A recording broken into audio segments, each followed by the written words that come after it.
علیکم ورحمۃ اللہ وبرکاتہ۔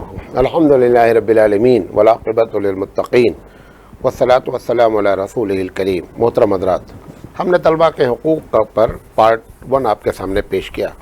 اس کا دوسرا پارٹ آپ کے سامنے میں نے بات آپ کو یہاں چھوڑی تھی، وہ یہ تھی کہ طلبہ کے اندر صلاحیت پیدا کرنا، وہ صلاحیت کیسے پیدا کی جائے، یہ ان کا حق ہوتا ہے اور ہماری ذمہ داری ہوتی ہے کہ ہم اس کو نبھائیں۔ اسی طریقے سے حوصلہ افزائی کرنا، یہ بہت بڑی چیز ہوتی ہے۔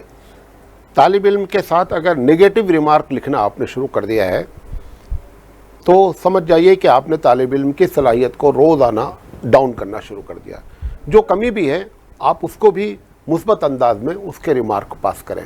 مثال کے طور پر یہ کہنا کہ آپ بہت کن ذہن ہیں لہذا آپ سمجھ نہیں سکتے، یہ نگیٹو، یہ منفی کیا ہے ریمارک ہے۔ دوسری بات یہ کہی جا سکتی ہے کہ اگر تم محنت کرو تو بہت اچھا سمجھ سکتے ہو، اگر تم محنت کرو اچھا سمجھ سکتے ہو، یہ پازیٹیو ریمارک ہے۔ ہمارے اندر وجہ کیا ہے، جو عصری تعلیم ہے اس میں تو کم سے کم یہ باتیں بی ایڈ میں یا اور ٹیچر ٹریننگ جو الگ الگ نام کے کورس ہیں اس سے بتائی جاتی ہے۔ یہ مدرسے میں پڑھانے والے 99% کو یہ بات معلوم ہی نہیں ہوتی ہے کہ پڑھانے کا طریقہ کیا ہے۔ لہذا یہ جو پڑھا لے جاتے ہیں اچھا، یہ اللہ کی جانب سے گفٹ ہے کہ وہ پڑھا لے گئے۔ وہ پڑھانے کی وجہ کیا ہوتی ہے آپ سوچتے ہوں گے اتنے لوگ بغیر کیسے پڑھا لے گئے، اس کی وجہ آپ کو بتا دیتا ہوں۔ جب طالب علم جب مدرسے میں پڑھتے ہیں تو یہ انگریزی کی طرح عصری تعلیم کی طرح نہیں پڑھتے ہیں۔ جب شام ہوتی ہے تو اس میں کیا ہوتا ہے، جیسے 10 بچے کی ایک کلاس ہے مثال کے طور پر، تو ایک بچہ بحیثیت استاد بیٹھ کر کے اس سبجیکٹ کو پڑھائے گا وہاں شام میں، دوسرا استاد دوسرے سبجیکٹ، دوسرا بچہ استاد بن کے دوسرے کو سمجھائے گا۔ ایسے یہ روز کا شیڈول ہے، ہر دن ہر مدرسے میں یہ ہوتا ہے کہ طالب علم استاد بند کر کے وہاں بیٹھ کر کے پڑھاتا ہے، اور وہ سب چونکہ اس وقت اس کے ساتھی رہتے ہیں تو وہ بیچ میں نہیں استاد یہ بات نہیں بولے تھے، استاد تو ایسا بولے تھے، وہ ساری باتیں دوبارہ کیا ہو جاتی ہیں، ریپیٹ ہو جاتی ہیں۔ اب وہ بار بار مستقل پڑھاتے پڑھاتے استاد بن جاتا ہے۔ اس لیے وہاں سے جب وہ فارغ ہوتا ہے تو کیا ہے، بغیر ٹریننگ کے بھی استاد کامیاب ہو جاتا ہے۔ تو اس میں 85% کامیاب ہوتے ہیں۔ اچھا وہ 50% وہی ہوتے ہیں جو وہاں پر استاد بننے میں انہوں نے کبھی بھی جو ہے نا اپنے آپ کو پیچھے نہیں کیا، بلکہ شوق سے پڑھایا تو بعد میں استاد بن گئے، اور وہاں پر اگر ڈھیلے رہے تو پھر بعد میں بھی کیا ہوتے ہیں، ہمیشہ زندگی بھر ناکام رہتے ہیں۔ تو یہ خیر ایک بات، تو حوصلہ افزائی جو ہے وہ بہت بڑی چیز ہے۔ اللہ کے رسول صلی اللہ علیہ وسلم کے سامنے جو ہے وہ ابو موسیٰ اشعری رضی اللہ تعالیٰ عنہ نے قرآن کی تلاوت کی، بہت اچھی تلاوت کرتے تھے ابو موسیٰ اشعری۔ نبی کریم صلی اللہ علیہ وسلم نے فرمایا ابو موسیٰ اشعری سے کہ بھائی تمہاری کیا بات ہے، تم تو اتنی اچھی تلاوت کرتے ہو جیسے جیسے داؤد علیہ السلام کی جو ہے وہ سریلی آواز تھی، اس طریقے سے آپ جو ہے تلاوت کرتے ہیں۔ اب یقینی بات ہے کہ ایک آدمی کو ایک نبی کی آواز سے جب آپ نے سراہنا کیا تو اس کے حوصلے کیا ہوتے ہیں، بلند ہوتے ہیں۔ یہ ہر استاد کی ذمہ داری ہوتی ہے کہ وہ بچوں کے حوصلے کو بلند کیا جائے، یہ ان کا حق ہوتا ہے۔ ایک آپ کی اپنی ذمہ داری چھوڑ دیں، بچے کا یہ حق ہے کہ اس کے حوصلہ افزائی کی جائے۔ نبی کریم صلی اللہ علیہ وسلم نے جب کوئی سوال پوچھتے تھے تو سوال پوچھنے میں اگر کوئی صحیح جواب دیتا تھا تو اللہ کے رسول صلی اللہ علیہ وسلم خوب خوش ہوتے تھے۔ تو ایک مرتبہ ابی بن کعب رضی اللہ تعالیٰ عنہ بیٹھے ہوئے تھے محفل میں، تو اللہ کے رسول فرمایا اچھا بتائیے پورے قرآن کریم میں سب سے عظمت والی جو ہے وہ کون سی آیت ہے، سورت نہیں، سب سے عظمت والی کون سی آیت ہے؟ تو ابی بن کعب رضی اللہ تعالیٰ عنہ نے فرمایا کہ آیت الکرسی ہے۔ نبی کریم صلی اللہ علیہ وسلم جب سنا تو ابی بن کعب کی خوب تعریف کی۔ آپ نے فرمایا کہ اللہ تعالیٰ تم کو مبارک ہو، بہترین بات تم نے بہترین جواب دیا۔ مسلم شریف کی روایت ہے۔ تو اس طریقے سے حوصلہ افزائی کرنا یہ استاد طالب علم کا حق ہوتا ہے۔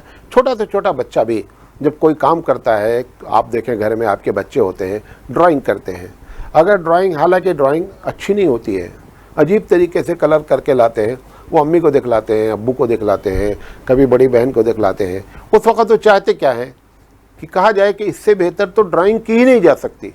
اگر آپ اس وقت پازیٹیو ان کے اوپر ریمارک کریں گے تو یہ بہترین آگے چل کر کے جو بھی کام کرے گا اچھا کرے گا۔ لیکن اگر تم نے ارے بکواس ہے، ایسی بھی یہ کوئی کلر ایسا ہونا چاہیے، اگر آپ ایسی باتیں کریں گے، وہ بچہ ہے، آپ اپنے آپ کو پہلے وہاں رکھیں۔ اس کا طریقہ یہ ہوتا ہے کہ اپنے آپ کو اس بچے کی جگہ پہ رکھیں کہ اگر آپ یہ کہتے تو آپ کا دل کیا چاہتا۔ جو چاہتا تھا وہی آپ نے مارک پاس کر دیے. یہ اصل چیز ہے. تو طلبہ کے لیے جو ہے وہ ان کی ہمت افزائی، یہ ان کا حق ہے، ہمت افزائی کرنی چاہیے. اسی طریقے سے مدارس کے طلبہ کے لیے خاص کر اور عصری علوم کے طلبہ کے لیے بھی خاص کر استاد کا جو کیریکٹر ہوتا ہے نا، وہ زبردست قسم کا ان کو متقی اور پرہیزگار بناتا ہے. ہر استاد چاہتا ہے، آپ دیکھیں یہ مدرسے میں کوئی ایک دو لوگ ہوتے ہیں پورے مدرسے میں کہ جو صحیح معنی میں قرآن حدیث کے تحت ان کی زندگی ہوتی ہے. طالب علم کے اوپر اسی کے اثرات مرتب ہوتے ہیں اور زندگی بھر وہ جو یاد رکھتے ہیں اپنی موت تک اسی استاد کو یاد رکھتے ہیں، انہی کا وہ ذکر کرتے ہیں، ان کی مثالیں دیتے ہیں، تقریروں میں ان کے نام لیتے ہیں. یہ وہی لوگ ہوتے ہیں، وہی استاد ہوتے ہیں جنہوں نے ان کے کیریکٹر کو، ان کے اخلاق کو کیا کیا ہے، ڈیولپ کیا ہے. تو اس ڈیولپ کرنے کے لیے، اخلاق کو عمدہ کرنے کے لیے سب سے بڑا کیا کرنا، ہم کو بااخلاق بننا پڑتا ہے. ابھی مدرسے میں میں جب مدرسے میں آنے لگا تو ایک صاحب نے مجھے مشورہ دیا، مولوی صاحب تھے، مشورہ دیا انہوں نے کہ آپ اس لائن کے آدمی نہیں ہیں، میں آپ کو ایک مشورہ دیتا ہوں، آپ اس پر عمل کیجئے گا. ہم نے کہا بتائیے. انہوں نے کہا پہنچتے ہی آپ اساتذہ کو 2 گروپ میں لڑا دیجئے گا. یہ مجھ سے کہہ رہے ہیں اور وہ بھی عالم ہیں. کہا آپ اس لائن کے آدمی نہیں ہیں اور آپ دونوں گروپ کو لڑا دیجئے گا. اساتذہ اگر 10 ہیں تو ایسا کیجئے گا کہ 2 گروپ بن جائے، اور اگر گروپ بندی ہو جائے گی تو دونوں آپ کو کیا کریں گے، آپ کی چمچہ گیری کریں گے، اور اگر آپ نے ایسا نہیں کیا تو آپ کو نچاتے رہیں گے. اب آپ بتائیے، جو ہم کو مشورہ دے رہا ہے وہ خود عالم دین ہے.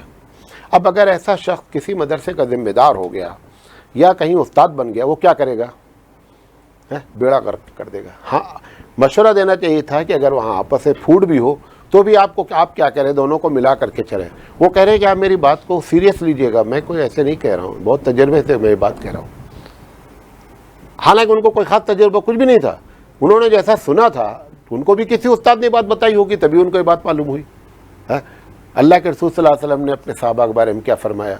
کبھی یہ کتنی پیاری بات ہے، اللہ کے رسول صلی اللہ علیہ وسلم کے سامنے جب کوئی صحابی کی کوئی شکایت کیا، ایک ہی 2 مرتبہ ایسا ہوا، تو آپ صلی اللہ علیہ وسلم نے فرمایا کہ دیکھو میرے صحابہ کے بارے میں مجھے بدگمانی میں مبتلا نہیں کرو. ان کے اندر خرابی ہے، آپ ذاتی طور پر ان کی اصلاح کر سکتے ہیں، کہ مجھے آ کر کے بتانا کہ وہ خراب ہیں. میرے دل میں کیا ہوا کہ اب جب ان کی شکل میرے سامنے آئے گی تو میں ان کے ساتھ اچھا برتاؤ نہیں کر سکتا ہوں، کیونکہ میں اندر سے ان کے بارے میں غلط نظریہ، میں بھی انسان ہوں.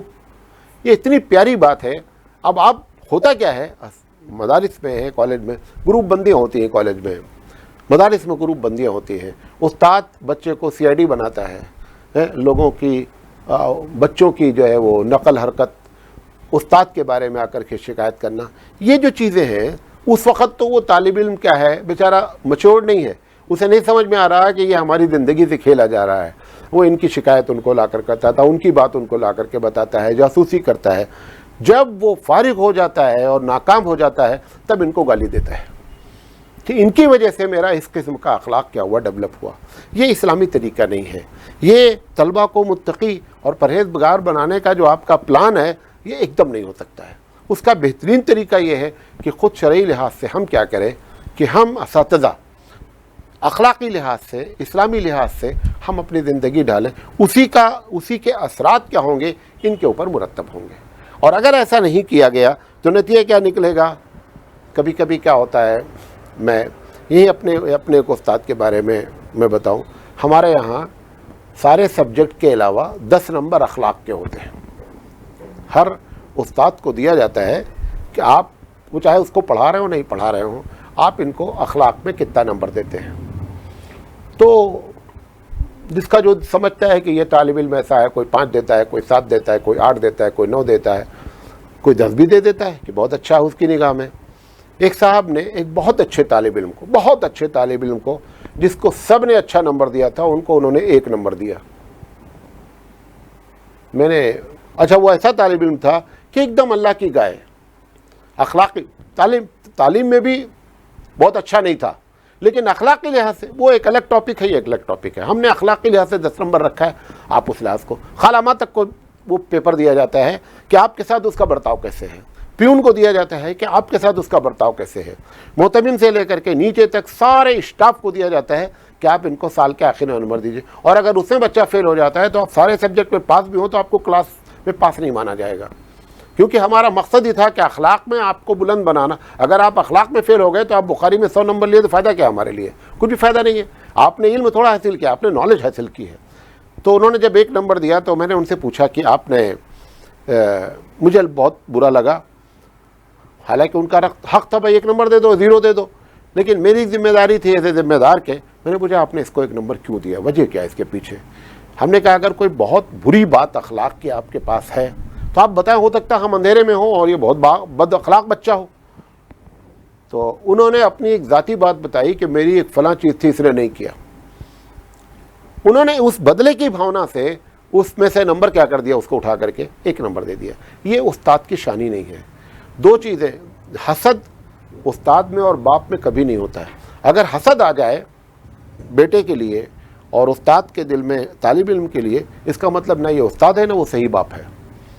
دونوں کو حسد، ایک استاد کا پڑھایا وہ بچہ پریسیڈنٹ بن جاتا ہے، کبھی بھی ٹیچر اس سے حسد نہیں کرتا، بلکہ فخر سے کیا بولتا ہے، میرا پڑھایا ہوا اسٹوڈنٹ ہے بھائی، لوگوں کے سامنے بیان کرتا ہے، اس سے کبھی حسد نہیں ہوتا۔ اس کے گھر والے حسد کرتے ہیں، لیکن وہ جو عام آدمی اس کا استاد ہے، وہ کیا کرتا ہے، اس کا دل بڑا ہوتا ہے۔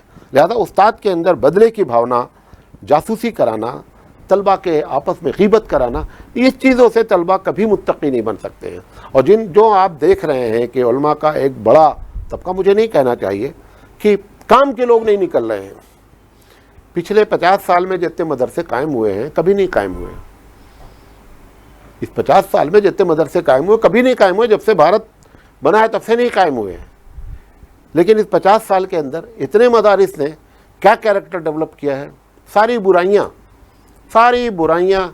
میں ڈرائیونگ بیٹھا رہتا ہوں، زکریا بھائی گاڑی چلاتے رہتے ہیں، ایک آدمی غلطی کرتا ہے، میں کیا بولتا ہوں، زکریا بھائی گاڑی روک کر کے پوچھ لو یہ مسلمان ہے،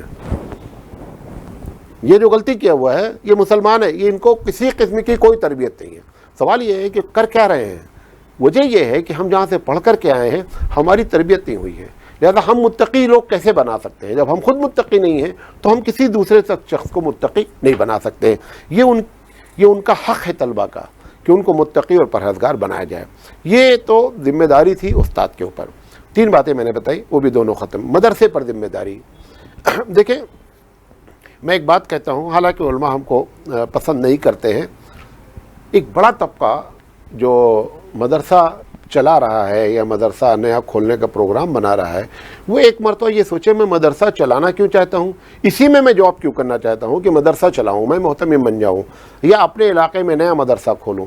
اس وقت ایک حقیقت یہ ہے، تھوڑے سے کچھ لوگ ہوں گے، میں ان کا نہیں کہہ سکتا ہوں، لیکن وہ دال میں نمک کے برابر ہیں، کہ مدرسہ ہماری ضرورت ہے۔ میں بے روزگار ہوں، میں مدرسہ چلانا چاہتا ہوں، یہ وجہ ہے۔ مدرسہ اب آپ کی ضرورت نہیں ہے، کیونکہ جتنے مدرسے کھل گئے ہیں ان کو اگر صحیح ڈرے پہ لگا دیا جائے، ان کا اسٹینڈرڈ صحیح کر دیا جائے، ان کا کھانا پینا صحیح کر دیا جائے تو اتنا کافی ہے پورے بھارت کے سدھار کے لیے۔ لیکن ہو کیا رہا ہے، ہم اپنی ضرورت کے لیے مدرسہ قائم کرتے ہیں۔ نتیجہ یقینی بات ہے کہ جب ہمارا مقصد رضا الہی نہیں ہے، ہمارا مقصد دین کی خدمت نہیں ہے، تو ہمارا مقصد پورا ہو جائے گا، ہم جو ہے وہ آرام سے رہنے لگیں گے۔ ہم جاب لیس تھے، ہم کو جاب لگ جائے گی، ہم کو تنخواہ ملنے لگے گی، ہم سے اس سے کوئی مطلب نہیں کہ اس مدرسے کا پیسہ آ کہاں رہا ہے، جا کہاں رہا ہے۔ لہذا مدرسے کے بارے میں سب سے پہلے تو یہ سوچنا چاہیے کہ میں مدرسہ کیوں چلانا چاہتا ہوں۔ جب جواب اس میں ٹک ہو جائے کہ اللہ کا حکم ہے، اللہ کی رضا ہے، دین اسلام کی فروغ ہے، یہ جب جواب مل جائے تو آپ محنت کریں۔ لیکن اگر یہ جواب، کیونکہ یہ ہم نہیں دے سکتے ہیں، یہ آپ کا دل آپ کو جواب دینا چاہیے، آپ کا دل جواب دے گا تب مدرسہ صحیح چلے گا۔ تو ایک سب سے پہلی چیز تو یہ بتانا چاہتے ہیں۔ دوسری چیز یہ ہے کہ مدرسے جو بھی ہیں، آپ ان کے اشتہار دیکھیں، ان کی رسید بک دیکھیں، سب میں لکھا ہوا ہے کہ ہم بچوں کا ایسا کرتے ہیں، ایسا کرتے ہیں، ان کے ساتھ کھانا اچھا ہوتا ہے، رہائش اچھی ہوتی ہے، علاج معالجہ سب ہمارے ذمے ہے۔ سوال یہ ہے کہ جس وعدے پر آپ پیسہ لے کر کے آئے ہیں، یہ آپ کی ذمہ داری ہے، یہ اس کا حق ہے۔ آپ پیسہ لائیں کس کے نام پر؟ آپ ایک مرتبہ جا کر کے بولیے کہ میں اس لیے آپ سے چندہ مانگنے آیا ہوں کہ ہم چاہتے ہیں کہ ہم لوگ خوب لگژری لائف گزاریں، لے آئیں چندہ۔ آپ دیکھیں بڑے مرد ہیں، آپ کو چندہ دیا گیا ہے کس کے نام پر؟ ان غریب طلبہ کے نام پر دیا گیا ہے کہ ہم ان کی تربیت کریں گے, ہم ان کو پڑھائیں گے, یہ قال اللہ قال الرسول پڑھیں گے, یہ کہہ کر کے آپ پیسہ لے کر کے آئے ہیں. لہذا مدرسے کی ذمہ داری ہے, اور یہ پیسے کا حق ہے کون حقدار؟ وہ طالب علم ہے. میں جب کہتا ہوں کہ اچھا کھانا کھلائیے, اچھا پہنائیے, سب کچھ کیجیے, تو لوگ کہتے ہیں مولانا صاحب جو ہے وہ بجٹ نہیں ہے, بجٹ ختم ہو جاتا ہے اور چندہ نہیں ہے. میں آپ کو بتاؤں اپنا تجربہ. میں مدرسے میں جب آیا تو اس سے پہلے ہمیشہ اس مدرسے میں جب رمضان کا مہینہ آتا تھا تو اس سے پہلے جو ہے وہ 3 مہینے کی تنخواہیں رک جاتی تھی, مطلب پیسہ ختم ہو جاتا تھا. میں نے ان سب چیزوں کو کہا کہ نہیں, آپ سب صحیح کریں, کھانا پینا, رہنا, اٹھنا, بیٹھنا, بستر, چادر, ٹوائلٹ, سب جو ہے پیسہ ان کے نام پہ جو ہے خرچہ کریں. انہوں نے کہا بجٹ فیل ہو جائے گا. ہم نے کہا کچھ نہیں فیل ہوگا. جب سے میں نے کیا ہے آج تک مدرسہ مقروض نہیں ہے. اس کے پہلے ہمیشہ مدرسہ مقروض رہا, پچھلے 40 سال سے مقروض رہا, ہر تیسرے مہینے مقروض رہتا تھا, لیکن مدرسہ کبھی نہیں مقروض رہا. کیونکہ لوگوں کو یہ, میرے پاس ایک صاحب آئے, اسی شہر کے ایک صاحب آئے, اور انہوں نے مینو دیکھا کھانے کا. انہوں نے کہا مولانا صاحب آپ اتنا اچھا کھانا دیتے ہیں. میں نے کہا ایسا نہیں, آپ دیکھیں کہ آج جا کر دیکھیں وہ کھانا پکا ہے کہ نہیں پکا ہے. جو ہمارا مینو لکھا ہوا ہے ہو سکتا ہے کہ پیپر ورک ہو, عملی شکل میں ہو نہیں, آپ جائیے دیکھیے. تو بھیجا ان کو. ہم نے کہا ان کو بتاؤ, یہ دن بتاؤ, یہ کھانا بتاؤ ہے کہ نہیں ہے. اور کھانا بھی بہت اچھا بنا تھا. تو دوسرے دن آئے وہ, اور آنے کے بعد انہوں نے کہا کہ یہ میں 1 لاکھ روپے آپ کو دینا چاہتا ہوں اس لیے کہ آپ اچھا کھانا کھلاتے ہیں ہمارے بچوں کو. یہ لوگ بھول جاتے ہیں کہ صحیح کام کرنے والے کے لیے پروردگار عالم کی مدد ہوتی ہے, جھوٹ کرنے والے کے لیے مدد نہیں ہوتی. مقروض کب رہے؟ جب ہم ان کے نام پر لائے اور ہم نے ان کے ساتھ حق ادا نہیں کیا. جب ہم نے ان کا حق ادا کیا تو پروردگار عالم نے ہم کو مالا مال کیا. کبھی چھوٹا مدرسہ ہمارا, میں بڑا مدرسہ نہیں کہہ رہا ہوں, لیکن اس کے باوجود ہم پچھلے 4 سال سے کوئی قرض 5 سال سے نہیں ہمارے اوپر, بلکہ ہم شو کرتے ہیں ہمارے اوپر 60,000 روپے, 70,000 روپے, 1 لاکھ تک لے کر کے ہم چلتے ہیں. آگے بڑھا رہتا ہے پیسہ ہمارے پاس. ورنہ ہمیشہ کیا ہوتا تھا, اچھا وہ ہوتا کیا تھا, جیسے قرضہ 3 مہینے کی تنخواہ نہیں دی گی, اب رمضان میں جب 3 مہینے کی تنخواہ دی جاتی تھی سارا پیسہ ختم ہو جاتا تھا. تو اس طریقے سے مدرسے کی ذمہ داری ہے, یہ ان کا حق ہے طالب علم کا کہ ان کا ماحول اچھا رکھا جائے, اٹھنے بیٹھنے, رہنے, پینے, کھانے کا. یہی وجہ ہے نا کہ مالدار اپنے بچوں کو آپ کے مدرسے میں داخل, ہم نے پوری تقریر کی اس پر کہ مالدار اپنے بچوں کو مدرسے میں کیوں داخل نہیں کرتے ہیں. اس کی یہ وجوہات ہیں. لہذا یہ ان کا حق ہے, طالب علم کا یہ حق ہوتا ہے کہ مدرسے والے وہ چیز, میں یہ کہ ہمارے ساتھ مناج میاں بھی تھے, ہم نے کہا دال لے آؤ, مدرسے کی دال لے آؤ. میں یہ بھی چاہتا تھا کہ ان کو دیکھو, ان کو بھی معلوم ہونا چاہیے کہ مدرسے والے کیسے کھلاتے ہیں. آپ یقین نہیں کریں گے کہ پوری دال جب ڈال دی گئی چاول میں تو چاول کے اوپر کچھ نظر نہیں آ رہا, سب نیچے پانی چلا گیا. آپ ایسے چھان کے کھا سکتے ہیں, جیسے دہی اس میں چھاچھ میں ڈال کے کھاتے ہیں نا, اس طرح کی کیفیت ہے. تو میں نے کہا مفتی صاحب سے کہ مفتی صاحب ایسے ہی آپ اپنے گھر میں بھی کھانا کھاتے ہیں. اگر میری عادت ہے بولنا. ہم نے کہا کہ یہ کون سا سلیقہ ہے, پیسہ آپ ان کے نام پر لائیں. لہذا یہ ان کا حق ہے, یہ ان کا حق مارا جانا ہے. اور دوسری بڑی چیز ہوتی ہے کہ اچھے اور باصلاحیت استاد کا انتخاب کرنا. مدرسے میں کیوں نہیں اچھے استاد باصلاحیت آتے ہیں؟ میں اس لیے اپنے لڑکے کو محتمم بنانا چاہتا ہوں کیونکہ میں محتمم ہوں, لہذا میرا لڑکا محتمم. ہمارے لڑکے سے زیادہ قابل دوسرا شخص موجود ہے, لیکن اس کو محتمم نہیں بننا ہے. محتمم بننا ہمارے لڑکے کو, چاہے وہ کیا ہے, بدھو ہو, کچھ بھی ہو, صلاحیت ہو نہیں ہو. یہ جو چیز ہے, اس چیز نے مدرسے کو برباد کیا ہے. اور اسی بنیاد پر بڑے بڑے مدرسے ٹوٹے, 2 حصے بن گئے. وجہ صرف یہی تھی کہ محتمم چاہتا ہے کہ ہمارا لڑکا محتمم بن جائے, جبکہ اس سے قابل دوسرا استاد وہاں موجود ہے, لہذا اس کو بنانے کے لیے تیار نہیں ہے. ایک بات, اساتذہ کے لانے میں ہم اپنے رشتہ دار کو, اپنے بھائی کو ہم ٹیچر کی جاب میں لانا چاہتے ہیں, اپنے دوست کو. ہم سے اس سے مطلب نہیں ہے کہ یہ مدرسے کا کام کا ہے کہ نہیں, اس کو جاب لگ جانی چاہیے. طالب علم کا جو حق ہے کہ اس کو صحیح صلاحیت پیدا ہو, اس سے ہم سے کوئی بحث نہیں ہے. لہذا یہ مدرسے والوں کی ذمہ داری ہوتی ہے کہ ایٹماسفیئر, دو جملے میں, کہ ایٹماسفیئر صحیح رکھے. کھانا پینا, اٹھنا بیٹھنا, معالجہ ان کا سب کچھ, باتھ روم, ٹوائلٹ اتنا خراب, اتنا گندا مدرسے کا رہتا ہے کہ آپ تصور نہیں کر سکتے. میں ایک جگہ گیا, مجبور ہو کر کے میں نے کہا کہ آپ مجھ سے پیسہ لے لیں, لیکن خدا کے واسطے آپ یہ باتھ روم صحیح, گدک کی بات ہے. ہم نے کہا خدا کے واسطے باتھ روم صحیح کر دو. ان کا بھی حق ہوتا ہے. یہ جب پڑھ کر کے جائیں گے, یہ آپ کیسے امید کرتے ہیں کہ یہ دنیا میں انقلاب برپا کر دیں گے, جب ان کو ایسے ماحول پیدا ہے کہ ان کو نہیں سکھایا گیا ہے تو یہ سلیقہ والے لوگ کیسے پیدا کر دیں گے؟ اور اس کے اثرات میں ایک جگہ ہمارے مولانا محمد احمد صاحب جی پہنچے، ایک مدرسہ بڑا منظم تھا، مولانا نے چھوٹتے ہی جملہ کہا، مولانا نے کہا کہ یہاں پر کوئی ایسا شخص موجود ہے جو مولانا وحید الدین صاحب کیرانوی رحمۃ اللہ علیہ کا شاگرد ہے۔ وہ جو محتمم تھے انہوں نے پٹ سے کہا کہ میں ان کا شاگرد ہوں۔ انہوں نے کہا ان کے علاوہ یہ صلاحیت کسی کے اندر نہیں ہے جو تم نے، ان کی عادت تھی کہ اگر چشمہ جہاں رکھنا ہے وہاں رکھنا ہے، بوٹل جہاں رکھنی ہے وہاں، پوری زندگی وہ اپنے طالب علم کو ہی سکھاتے تھے۔ نتیجہ کیا نکلتا تھا؟ جب وہ فارغ ہو کر کے جاتے تھے تو اس کے اندر وہ صلاحیت موجود ہوتی تھی۔ لہذا ایٹماسفیئر کو صحیح کرنا یہ مدرسے کی ذمہ داری ہے۔ اور دوسری چیز یہ ہے کہ باصلاحیت طلبہ کو بنانے کے لیے جو ہے وہ اچھا اساتذہ کی ٹیم اکٹھا کرنی چاہیے۔ یہ باتیں آپ کے سامنے رکھنا چاہتے تھے۔ ایک چیز انشاءاللہ اور رہے گی، کل بات کریں گے، وہ یہ ہے کہ عوام کے اوپر طلبہ کے کیا حقوق ہیں، انشاءاللہ وہ بھی بات کریں گے۔ وآخر دعوانا ان الحمدللہ رب العالمین، سبحان اللہ و بحمدہ، سبحانک اللہم و بحمدک، اشہد ان لا الہ الا انت، استغفرک و اتوب الیک۔